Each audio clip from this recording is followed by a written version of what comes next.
বাঙালি বাড়িতে দুপুরের পাতে মাছ থাকবে না, এটা কি সম্ভব? সেই জায়গা আজ কাতলা নিয়েছি। এখানে আমরা মাছটাকে ভালোভাবে ধুয়ে 15 থেকে 20 মিনিট হলুদ নুন মাখিয়ে রেখে দেব। কাতলা মাছের নানান রেসিপি আছে, যেমন কাতলা মাছের পাতুরি, কাতলা ভাপা, দই কাতলা, কাতলা মাছের মালাইকারি, এরকম আরো অনেক কিছু আছে। আজ আমরা বানাবো কাতলা মাছের কালিয়া।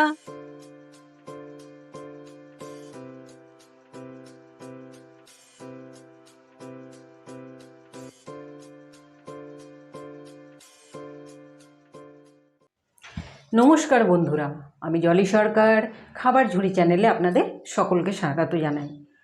তাহলে চলুন দেখে নিই কাতলার কালিয়া কি করে বানানো হয়। রেসিপিটা বানানোর জন্য যে উপাদানগুলো আমি নিয়েছি সেগুলো আপনাদের একবার বলে দিই। 2টো টমেটো আমি ছোট ছোট পিস করে কেটে নিয়েছি, একটা গোটা পেঁয়াজ নিয়েছি, ছোট্ট আদার টুকরো নিয়েছি, 5টা লঙ্কা আর 2টো বড় সাইজের আলু আমি লম্বা লম্বা করে কেটে নিয়েছি, যেমন মাছের ঝোলের আলু কাটে, এটা আপনাদের জানা আছে। টমেটো আর পেঁয়াজটা আমি পেস্ট করে নিয়েছি। আপনারা চাইলে কিন্তু পেঁয়াজটা ছোট ছোট করে কেটেও দিতে পারেন।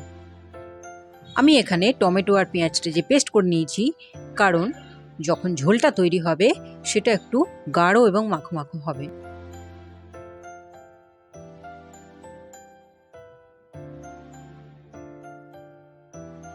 কড়াইয়ে আমি পরিমাণ মতো তেল দিয়ে দিয়েছি। এবার আমি মাছগুলোকে ফ্রাই করে নিচ্ছি।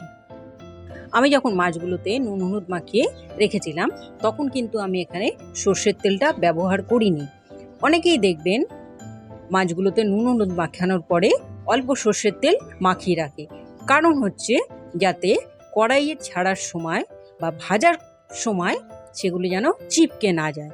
আপনারা চাইলে এটা করতে পারেন। ফ্রাই করার সময় কিন্তু গ্যাসের ফ্লেমটা মিডিয়াম রাখতে হবে।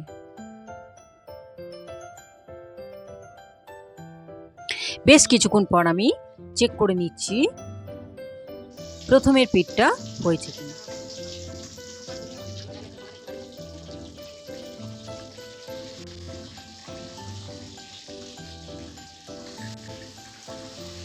প্রথম পিঠটা কিন্তু আমাদের ভাজা হয়ে গেছে। এবার উল্টো পিঠ করে দিচ্ছি।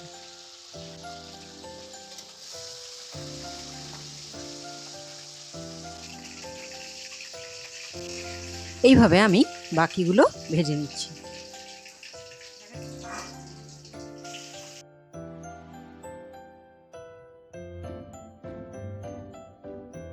মাছগুলো আমাদের ভাজা হয়ে গেছে।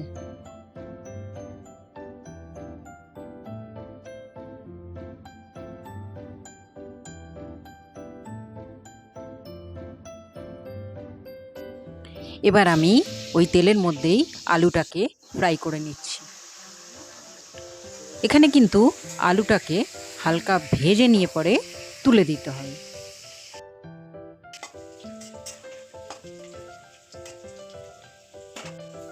আদাটা কিন্তু আমি গ্রেট করে নিয়েছি, আদা লঙ্কা একসাথেই নিয়ে নেব।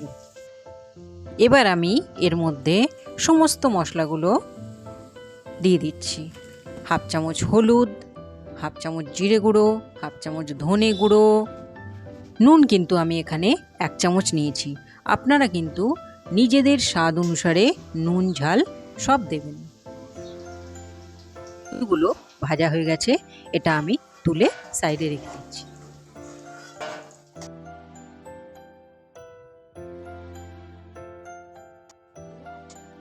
এই তেলের মধ্যে দিয়ে দিচ্ছি তেজপাতা, এলাচ, লবঙ্গ, দারচিনি এবং কালো জিরে।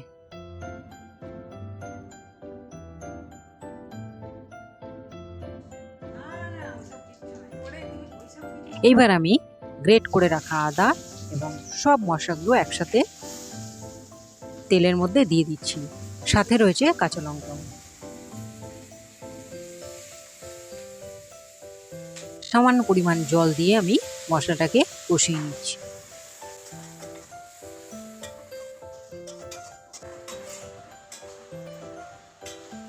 মশলাটাকে ভালোভাবে নাড়াচাড়া করানোর পর তারপর দিয়ে দিচ্ছি পেঁয়াজ বাটা।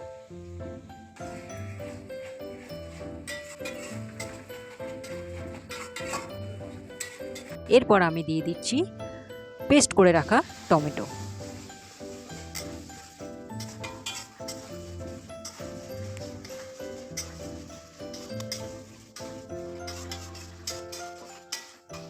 হালকা কষানোর পরে আমরা ভেজে রাখা আলুগুলো ছেড়ে দিচ্ছি।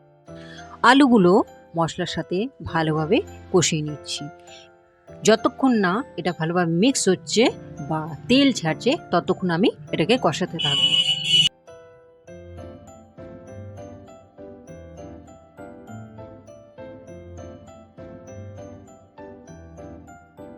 মশলাগুলো আলুর সাথে ভালোভাবে মিক্স হয়ে গেছে এবং মশলা থেকে তেল ছাড়তে শুরু করেছে। এরপর আমি দিয়ে দিচ্ছি 2.5 গ্লাস মতো জল। এরপর বেশ কিছুক্ষণ আমরা একে ফুটতে দিচ্ছি। তারপর আমি আবার আপনাদের সামনে ফিরে আসছি।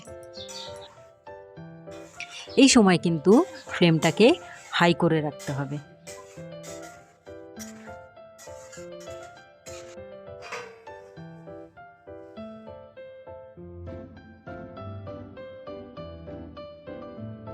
পাঁচ 7 মিনিট বাদে আমি আবার ফিরে এলাম। ঝোলটাও প্রায় ফুটে এসছে, আলুগুলো হালকা সেদ্ধ হয়ে গেছে। এরপর আমি মাছগুলো ঝোলের মধ্যে ছেড়ে দিচ্ছি।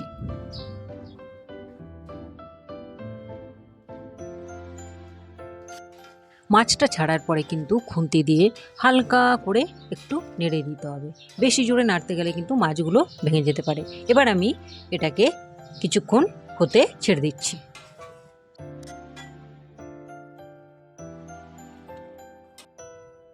তৈরি হয়ে গেছে আমাদের স্পেশাল রেসিপি কাতলার কালিয়া।